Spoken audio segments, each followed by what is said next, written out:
used multiple people to help me out with it. And I want to take it to a big scale. I had a big lease, I had a big office, I had a staff, I had to get a payroll company. I mean, there was a lot of stuff we did.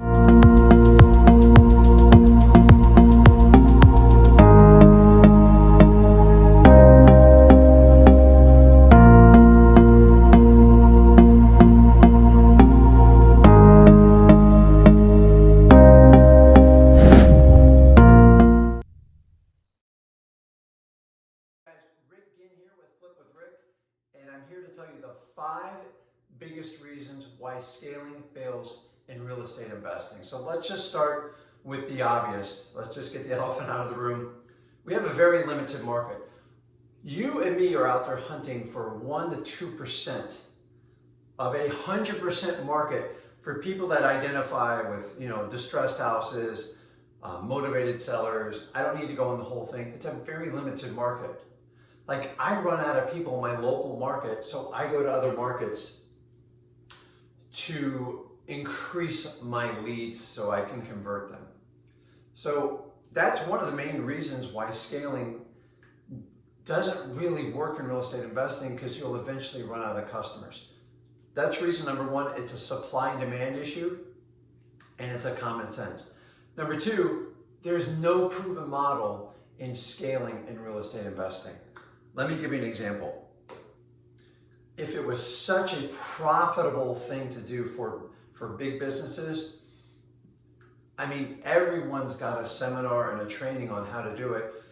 How come there's no multi-billion-dollar corporations doing it? Think about it. Why isn't there like an Amazon of like flipping real estate? The true art of wholesaling, doing it on a mass scale, it doesn't exist. I've yet to see it. Don't confuse asset classes like REITs and the physical asset. I'm talking about the business of quickly contracting properties and rapidly reselling them. Most people that are training or are doing it are anywhere from, say, I don't know, I'll be generous, $5 to $10 million. And that is scaling to a point. But here's the problem. All they do is talk about gross.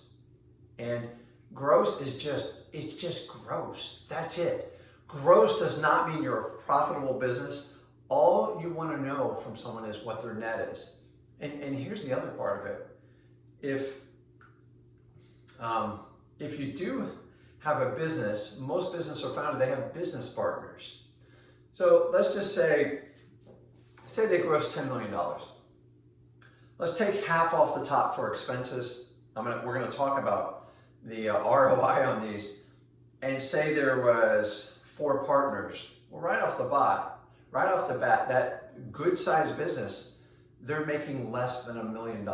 And it's probably significantly less than that right off the bat. So for that reason alone, I've yet to see someone go above, say, 10 million, forget $1 billion. The reason is because there are better opportunities out in the current marketplace that you can get a significantly higher return on your investment. The main reason is because you have a much bigger customer base. But let's move on. That leads me to the more you scale this business. So we all got started, sooner or later you get a big pop, you make 20, 30, 50, I don't know, 100,000. That's what got me excited about the business. That's what I loved about it. And then somebody taught me, if you could do this on a much bigger scale, think of all the money. I just took say I was making 20 grand a deal and I multiplied it. If I could do 25 deals in a month, I'm gonna be so rich. This is beautiful. And this is why people fall in love with scaling. The reality is, when you start to scale it, just to let you know, you typically are going to make less money as you scale it. It costs, there's overhead, you get an office. So let me give you an example. A couple of years ago, I went out, I completely submitted to this scaling. I got a program, I worked with a mentor, I actually spent time in it, I had tons of money. And I used multiple people to help me out with it. And I want to take it to a big scale. I had a big lease, I had a big office, I had a staff, I had to get a payroll company. I mean, there was a lot of stuff we did. The problem was that my ROI went down so low, the margins got so thin, because as you need to get more leads, you have to have quantity. If you can't do quantity, 25 to 30 deals a month plus, and I'm not talking, you can't afford to make $1,000 on a deal on 2025, you'll never make it. Realtors actually make more than that, and you'll wind up being kind of a pseudo realtor. I could never make the numbers work, meaning I just felt like I was spinning my wheels and I wasn't making any more money. I went back to what I do now, which I work with a small team that are completely invested, and we make, let's just say we do very well. And I don't have the artificial taste of scaling. I tried it. It didn't work for me. I'm not going to say it's not going to work for you.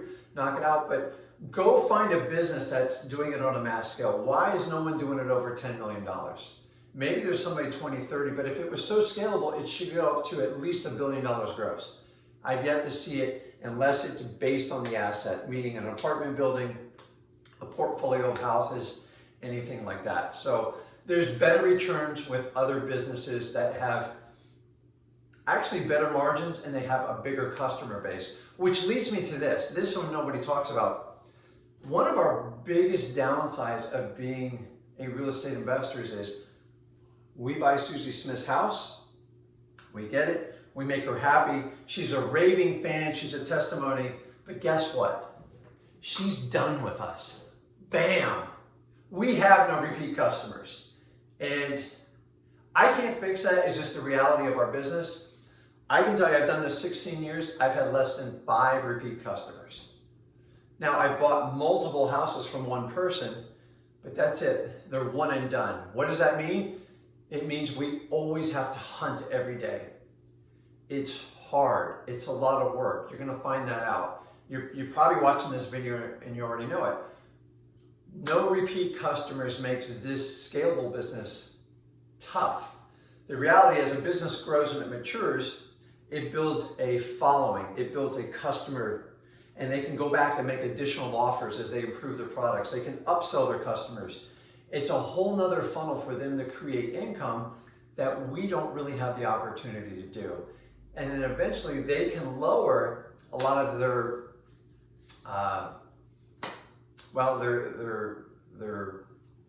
their acquisitions to acquire a customer, because most corporations will start, we always start with one customer. That's what you and me both started with, and you work your way up. Now I've helped out thousands and thousands of people. I've flipped over 1,000 homes. But guess what? I don't have an offer for repeat customers. I've asked for referrals, but the most it's ever led to is some realtor listings, which I'm not in it for the realtor part. So no repeat customers. We got to go out and hunt every day. That's basically reason number 4. Number 5, the reason why you build a business, other than doing what you love, get the financial freedom, yes, that's all important, that's part of it. But the end result, if you really want a business, is set it up for a day you can sell it, right? All that hard work, everything you do, say you hit your golden years and you want to step out. Maybe you still remain on as a chairman or as an advisor in our business. So what are you going to sell when it's said and done? We have no repeat customers, we have low margins, and a very limited market. What are you gonna sell? You're going to try to sell your systems. I've seen it done with hundreds of companies doing this. And the problem is, when they start diving in your business, they're going to realize these top 5 things I'm telling you now. And what they really need to do is buy you. Because you're the entrepreneur, you created this. The business is you, it's your skill set. So if you're going to scale this business in any level, do it to acquire assets, build long-term wealth. That's the real gold you harvest in this business. That's how you can easily retire, step back, and maybe do some other passions you're interested. But guys, let's be careful about this word scaling. It's a dangerous word. I'm not saying you can't scale it. I've yet to see somebody prove it. It was so scalable, there'd be billion-dollar corporations that do it. So you're probably asking, Rick, how do I fix it? Let me offer you some simple value here. My 16 years of real estate investing. You don't need a giant team to run this business. We've got some eventually, what goes up must come down, it's coming. Those that run the leanest ship and have the sharpest people on their team and know how to craft their trade, meaning you know how to talk to sellers, you know how to provide them value, you know how to take the properties down, and you build your buyers list, those are the ones that are going to do the best. I've been around 16 years. I've tried it every way.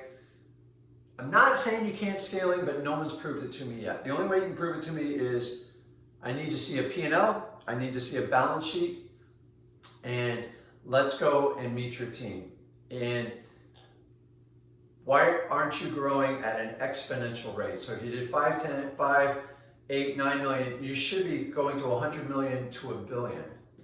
The reality is scaling's hard, but building a team, a smart team that has buy-in, that brings real skill sets and helps you grow, that's what you need. So maybe let's stop using scaling and use the word like teamwork to work with you. And then guess what? You can still make a ton of money. You can create long-term wealth by collecting assets. That's the sellable part. That's your business. The reality is it's you and me that make a difference in real estate. So just be careful when you buy into the scaling thing. Scaling's becoming much more of a coaching phrase, and it's a buzzword because in theory, think about it. If I could take little $20,000 gains and I can multiply it into 30, 50, and I can take it to 100, maybe to 1,000, you guys are buying into the theory. The reality is, if it was so proven, there would be multi-billion-dollar companies taking over this market, and we could just duplicate what they did. The margins are low.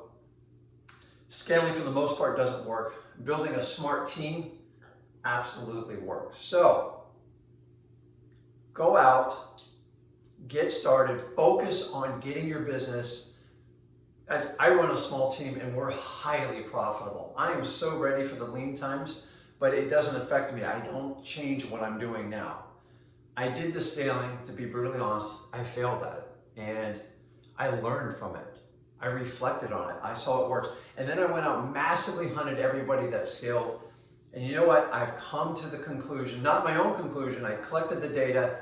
I've yet to see a provable business model of that scale. So don't completely buy into the scaling thing. For these 5 reasons, I don't think it works. So this is Rick signing off with Flip with Rick, and I'll see you soon.